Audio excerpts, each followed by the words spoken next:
Snow softened the cruel edges of the world as she walked, silent, slow, with the frayed hem of her brown wool dress gathering frost like a forgotten prayer. The white veil of dusk fell gently over the town of Dry Creek, muffling the sounds of shutters being pulled closed and boots stepping back from windows. Sarah Whitcomb didn't look back. There was nothing behind her now. No husband. No home. No welcome. The church bell had tolled an hour past sundown, and the cold pressed in as if to punish her for existing too long on her own. Her boots were too thin, soles wet, and she could no longer feel her toes.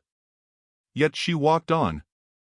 The house she had left behind, the one she had shared with her late husband Elijah, had no light in its window anymore. It belonged to his mother now, Millicent Greaves, whose voice had always been sharp as vinegar and twice as bitter. "You're not kin," Millicent had said just hours ago, standing at the threshold with a Bible in one hand and a paper parcel in the other. "You're only what he dragged home. He's gone. That means you're gone too." She had tried to reason. Not with words, Millicent never respected those from her, but with tears and the silence that had once been considered grace. But grief and pride were cruel mirrors. The door had closed hard. The latch clicked louder than any gunshot. Snow kissed her eyelashes. Her cheeks burned. A man passed on horseback and gave her one long glance before spurring on. She didn't blame him. A widow wandering after dark on the edge of town, that sort of sight got swallowed up fast by gossip, and Dry Creek had an appetite for stories that ended poorly. The river froze early this year. The sky wore bruises. And somewhere inside her, Sarah began to wonder if maybe Millicent had been right, that maybe a woman like her, quiet and empty-armed, had no place left to be. The cabin came into view, crouched on the edge of the woods like a forgotten thought. It was built from heavy pine, smoke curling faint from the chimney. No path led directly to it, just broken patches of snow where the wind didn't reach. She stopped 10 feet from the door. This was foolish. Everyone whispered about the man who lived here. They said he was an Apache, that he'd once been a scout, that he'd fought and lost more than he ever spoke of. They said he never wore a shirt, even in winter. They called him savage. Hermit. Dangerous. But they also said he had once lifted a plow horse that fell in the road and carried it without breath. They said he'd never raised a hand to a woman or spoken a lie. They said children who wandered too close came back with pockets full of berries and their boots tied tighter than when they left. She raised her fist. Then lowered it. The snow crunched as she shifted her weight. She thought about sleeping in the chapel vestibule. About curling under the rail bridge. About freezing by morning. Her knuckles tapped the wood before she realized she had moved. Once. Twice. A third time. Then stillness. No sound inside. The door creaked slowly, revealing firelight and shadow. He stood in the doorway, tall and quiet, bare chest bronzed by flame. Scars crossed his skin like old rivers. His black hair fell loose to his shoulders. Dark eyes, too dark to read, rested on her face with no trace of surprise. Just presence. She opened her mouth, but the wind took the first words. She swallowed, gathering what was left of her voice. My in-laws threw me out. He said nothing. I don't mean to bother. I'll leave in the morning. She couldn't say more. Her lips trembled. Her feet hurt. He stepped aside, clearing the doorway with a slight incline of his head. His voice, when it came, was low and steady. Welcome. She stepped inside. Warmth met her like a mercy. The cabin was small but clean.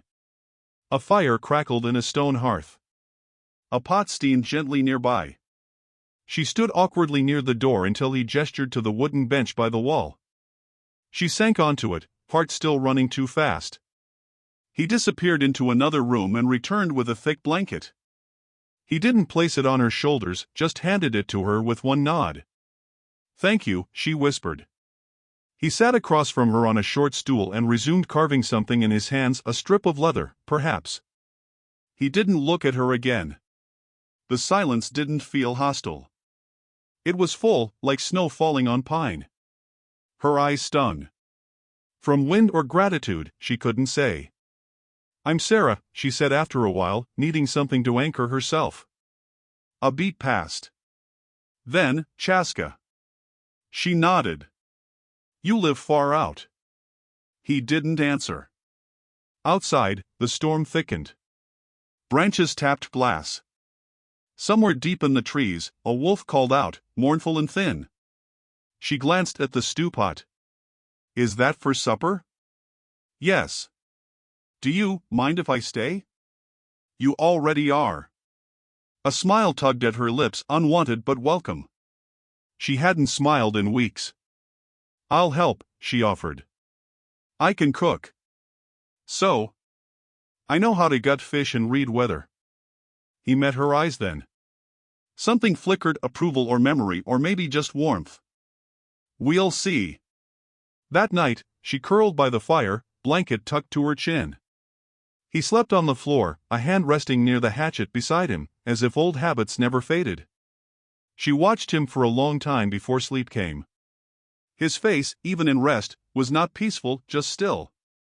Like a man who had seen too much to dream anymore. The wind howled beyond the cabin walls. But inside, the fire didn't go out. And neither did she. She didn't know what would happen come morning. Maybe he'd ask her to leave. Maybe the town would come knocking. Maybe she'd lose this fragile safety, this hearth-lit silence. But for now, the snow fell gently. The walls held strong. And for the first time since Elijah's coffin was lowered into the frozen ground, she didn't feel like something to be thrown away. She drifted off not with hope, but with rest. And for a woman like Sarah, that was enough for now. Snow was still falling when Sarah opened her eyes, though the window panes had frosted over in delicate webs. Her back ached from the bench, but the blanket held warmth, and the scent of cedar smoke and stew clung to the air like something sacred. Chaska wasn't in sight. Only the soft crackle of the fire answered her stirring. She rose slowly, wincing as her feet met the cold floor. Her borrowed world was quiet, wrapped in silence so complete it hummed in her chest. The stew pot had cooled, untouched. She ladled it into a bowl and ate by the hearth, each bite warming places that had nothing to do with her belly. When the door creaked open, he entered without sound. His shoulders were dusted with snow, black hair damp, an armful of firewood cradled against his bare chest. He looked at her once, and nodded. You stayed, he said simply. I said I would. That was the only exchange between them for the next few hours. She swept the corners of the cabin with a broom she found behind the door, wiped down the table, and washed the bowls in melted snow water. He worked with leather straps at the far end of the room, near the window, a knife glinting between his fingers. They moved like two ghosts haunting the same quiet place, separate, but careful not to disturb each other's peace. The wind howled once around noon, a high whistle that made her flinch. He looked up then, and without speaking, set down his work and opened the cabinet. He pulled out a second coat, Apache style, thick with fur trim and decorated with hand-sewn beads, and held it out toward her. She blinked. You don't have to. You'll need it. She took it, fingers brushing his just once.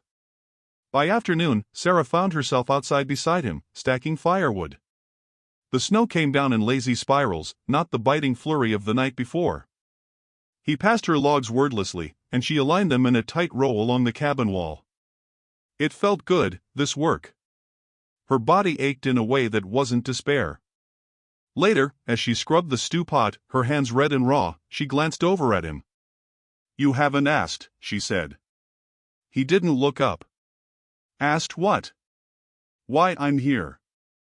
What happened? Why they cast me out. Chaska paused, leather loop frozen in his hands. Then, I don't need to know things that already hurt you. Sarah blinked, mouth open. No one had ever said something so clean. So soft without softness. She turned back to the pot. A tear fell in. That night, they shared supper. 2 bowls. 1 table. He let her talk if she wanted, but didn't prod. So she spoke of things without names, of silences long enough to swallow love, of a man who died quick under a fallen tree, of a house that never felt like hers. She didn't mention Millicent. Or the moment her bags were tossed into the snow like so much kindling. He listened the way Earth listens, patient, still, absorbing everything.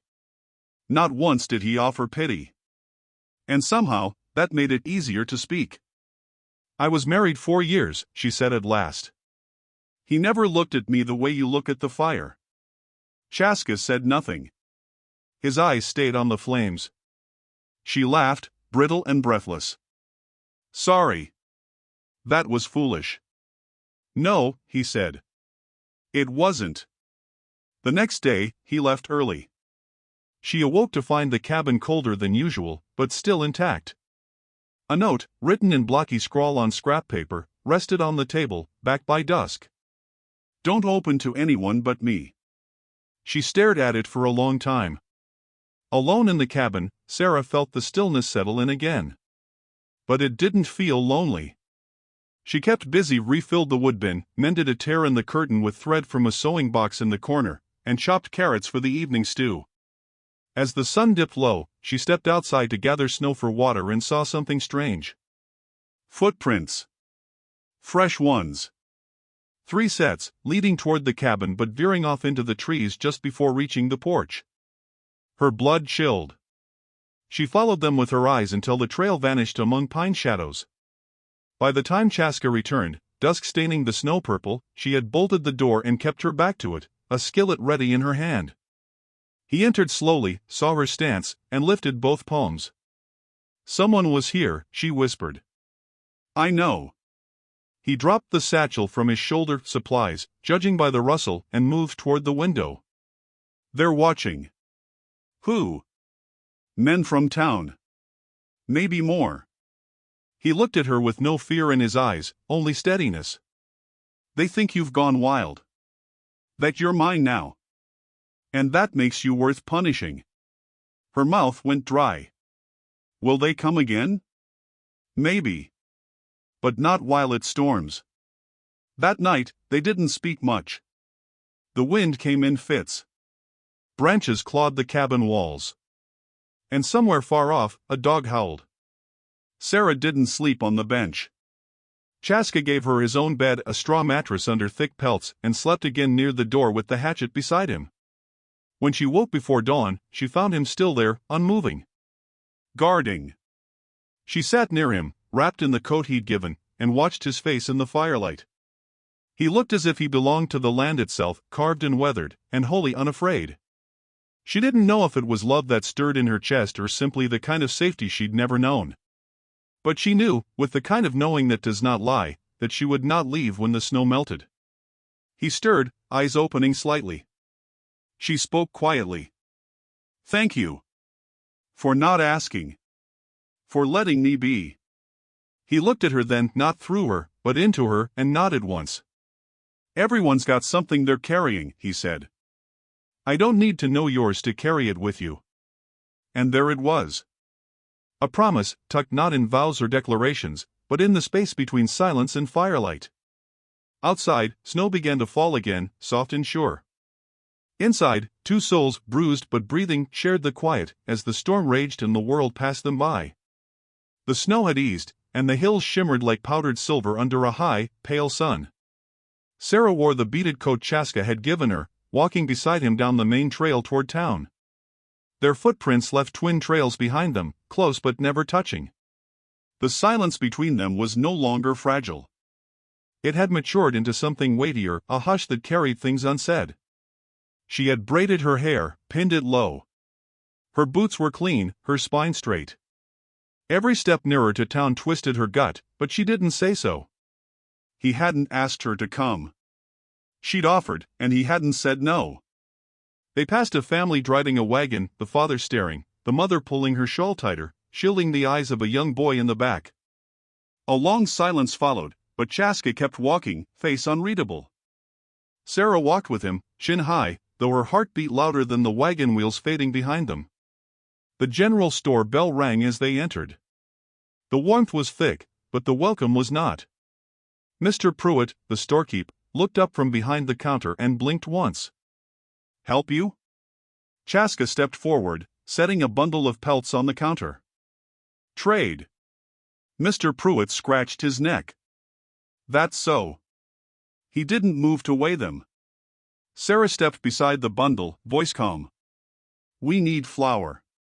Soap. Apples, if they've still kept. Pruitt's eyes narrowed at her, then flicked toward Chaska, who stood silent, unmoved. Stores closed for fur today, the man muttered. Policy. No sign says that. Don't need one. Sarah reached into her coat pocket, drew out coins Chaska had given her before they left. She set them down. I'm paying. He's with me. The air thickened. A boy in the back of the store stopped stocking shelves. Pruitt's jaw flexed, then he sighed, slow and bitter, like giving something away he couldn't keep. Fine. Apples in the bin. Sarah turned without a word and filled a small bag, 4 apples, soft but unbruised. She placed flour and soap beside them. When she came back, Chaska had not moved. His presence filled the space like a still mountain. Pruitt bagged the items without looking up. As they left, the bell rang again, this time sharp, angry. Outside, Sarah said nothing for a stretch. Her hand tightened around the parcel. They hate us, she said finally. No, Chaska replied. They fear what they don't understand. She nodded, though her lips trembled. You didn't say anything back. I never waste breath on rotting wood. Better to build with the strong. That night, she baked the apples. Peeled them with care, sliced them thin, laid them in a skillet with sugar and what little cinnamon remained in the pouch she'd kept since autumn. The scent filled the cabin, curling like memory through every beam and corner. When she placed the plate before him, Chaska looked down at it for a long moment. You didn't have to, he said. You didn't have to take me in, she replied.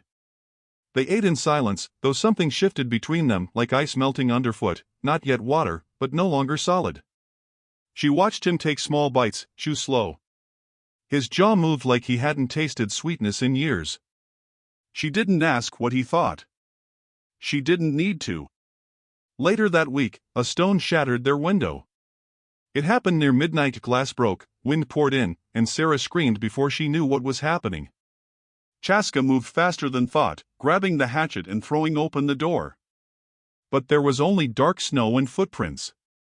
A crude message was painted on the tree trunk outside. Savages don't get settler brides. He stood there, bare-chested in the cold, for a long time. Sarah came to his side slowly, wrapped in a quilt, her breath visible in quick clouds. They'll come again, she whispered. He nodded. Will you let me go? She asked. His answer came not with words, but with action. He stepped forward and boarded the broken window with thick planks by lantern light, hammering each nail with steady, deliberate force. You don't run from fire, he said. You tend it. In the days that followed, Sarah walked with a new rhythm. She no longer asked permission to help.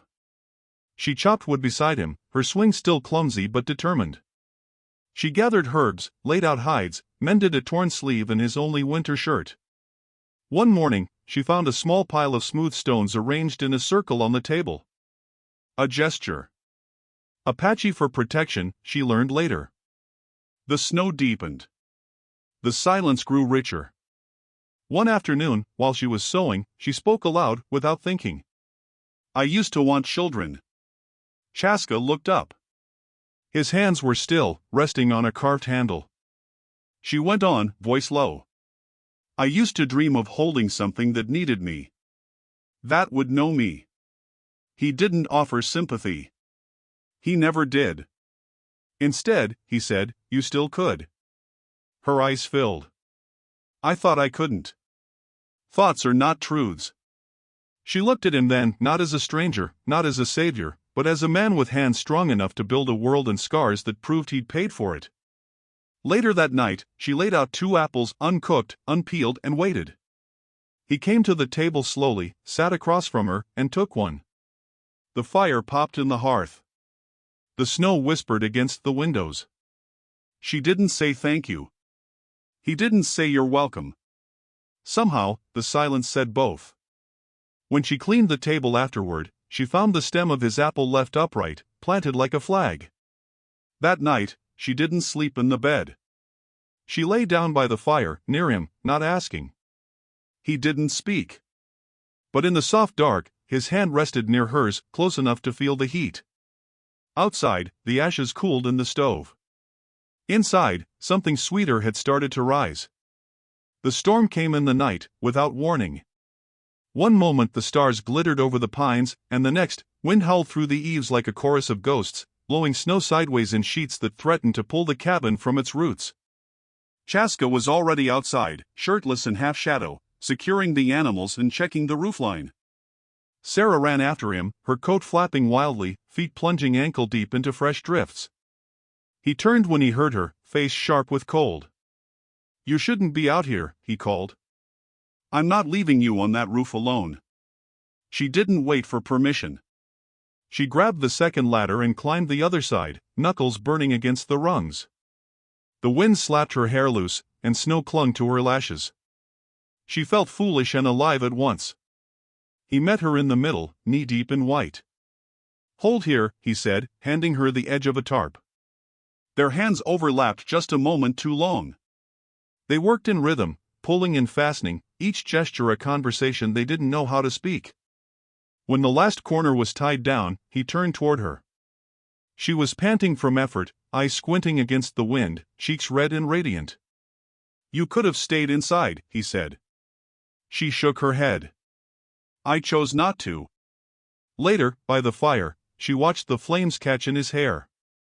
He wore the shirt she'd sewn up days ago, and for the first time, he looked like he belonged to the cabin, not just the woods.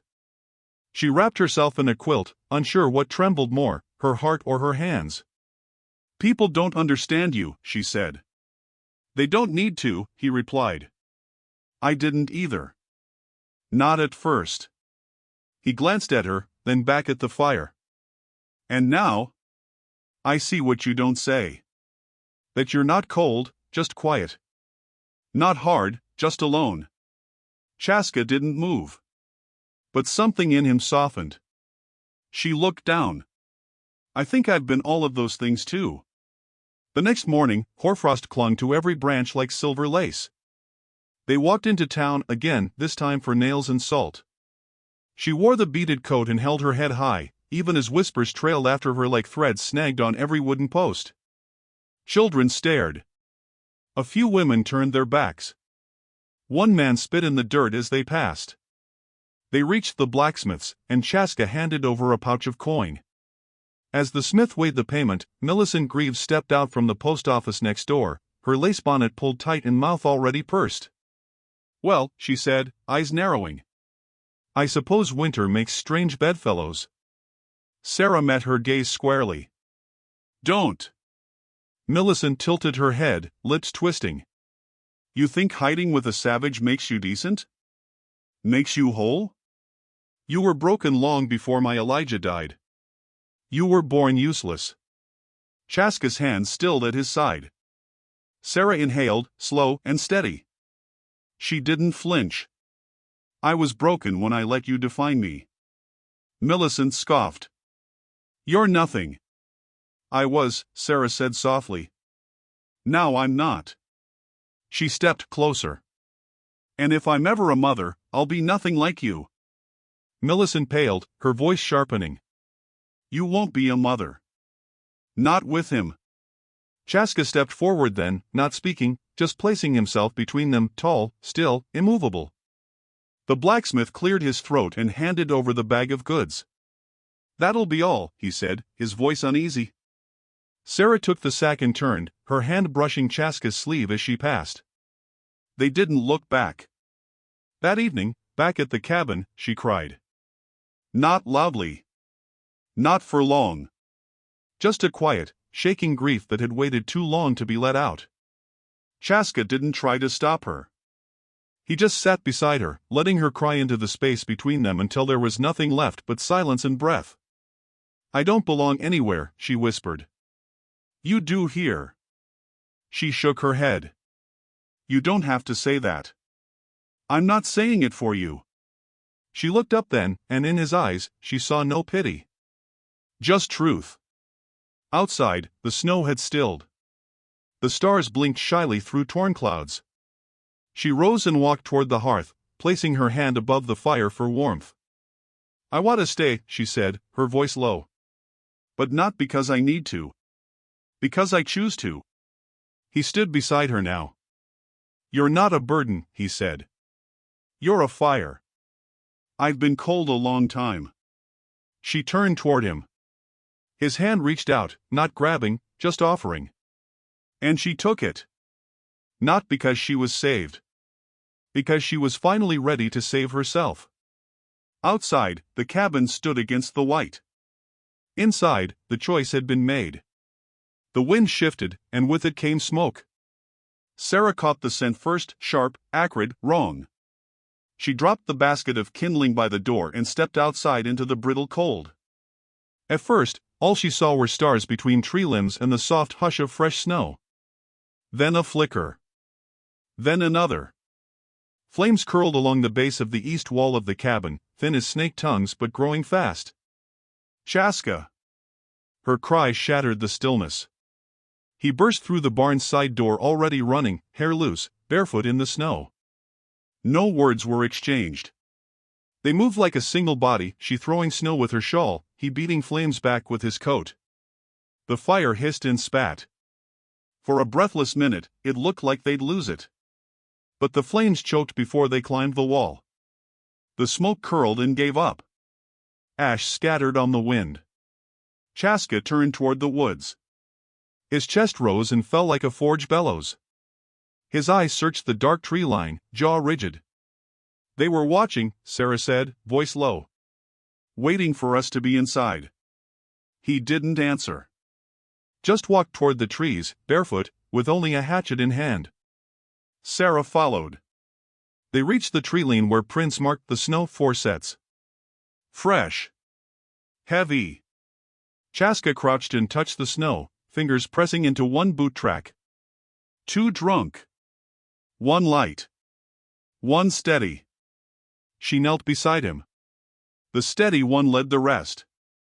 He nodded once. They returned to the cabin in silence. Sarah relit the fire from embers, her hands shaking. Chaska brought in water and inspected the damaged wood. "We'll need new siding," she said.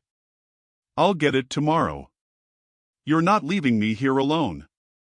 His eyes met hers. "I wasn't going to." Later, she sat on the floor, arms wrapped around her knees, watching the flames rise again.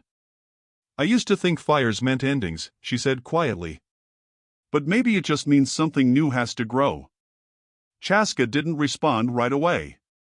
Then he said, "Fire doesn't ask permission to exist. It just burns." The next morning, they rode into town together. She wore her greenest dress, the one Elijah never liked, the one Millicent had once called too proud for a childless woman. Her coat was open. Her braid was neat. Her eyes dared anyone to speak. Chaska walked beside her, unarmed but unreadable. The town felt smaller than before. They stopped before the sheriff's office. Sheriff Orville Grant stepped out, thumbing a toothpick between his teeth. His eyes narrowed when he saw them. "Well, looks like winter's got folks real confused about where they belong." Sarah stepped forward before Chaska could speak. "Someone tried to burn our cabin last night. 4 men. We followed their prints. Came from this town. Got names?" "No. But I imagine a few of them drink at your saloon." He shrugged. "Lots of people drink there. And lots of people don't take kindly to arrangements like yours." Chaska's voice was calm but deep enough to crack bone. "We're not asking for kindness. Just law." Orville scratched his beard. "Don't think you'll find much of either here." "Then we won't be staying here." Sarah stepped beside Chaska. "Not in your town. Not under your roof." She reached into her coat and placed a folded paper on the step. "What's this?" the sheriff asked. "Land deed. My husband left it to me. North 40. Beyond your reach. We'll build there." "You and him?" "Yes," she said. and any child we're blessed enough to raise. Orville snorted. Don't think the town'll take that well. Chaska took a slow step forward, towering. Then the town can learn. They turned and walked back through the square. Althea Boone stepped out of the schoolhouse and offered a brief nod, not pitying, but respectful. A few townsfolk murmured. Some scowled. But none stopped them. That afternoon, they packed what they could and left the edge of Dry Creek behind. They walked north until the town became a whisper. Past the river, past the old juniper grove, they found the land Elijah had claimed but never touched. It was wild. Open. The snow was deep, but the sky above it was wide and blue as promise. Together, they built. The days grew longer. Chaska taught her how to split logs without tearing the grain. Sarah showed him how to preserve apples with honey and salt. They laughed once in a while. Just enough. In the evenings, they sat close by the new hearth, a fire between them but not dividing them. One morning, Sarah woke before sunrise, a hand at her belly. She didn't say anything right away. Just smiled quietly as the firelight warmed her face. When she finally told Chaska, he said nothing at first. Then he placed his palm over hers. You've been carrying light since the day you arrived, he said. Now you carry fire. In spring, they rode into Dry Creek one final time. No purpose but one. The preacher hesitated, eyes flitting toward Chaska's scars and Sarah's belly. But when he opened his mouth, Sarah's voice rose first. We're not here to be judged, she said. Just married. The preacher swallowed and nodded. The vows were spoken under a pale green sky. No crowd. Just the sound of wind in the chapel eaves and Althea Boone's hand quietly pressing Sarah's fingers before she left. Afterward, they rode back into the hills. Hand in hand. Husband and wife. The fire kept burning. And the world, in all its noise, finally fell quiet. Sometimes, the things that save us don't come loud. They don't shout. They don't kick down doors or arrive with applause. Sometimes, salvation is a door quietly opened. A bowl of warm broth. A hand extended in silence. And sometimes, love begins not with a kiss, but with the simple act of staying.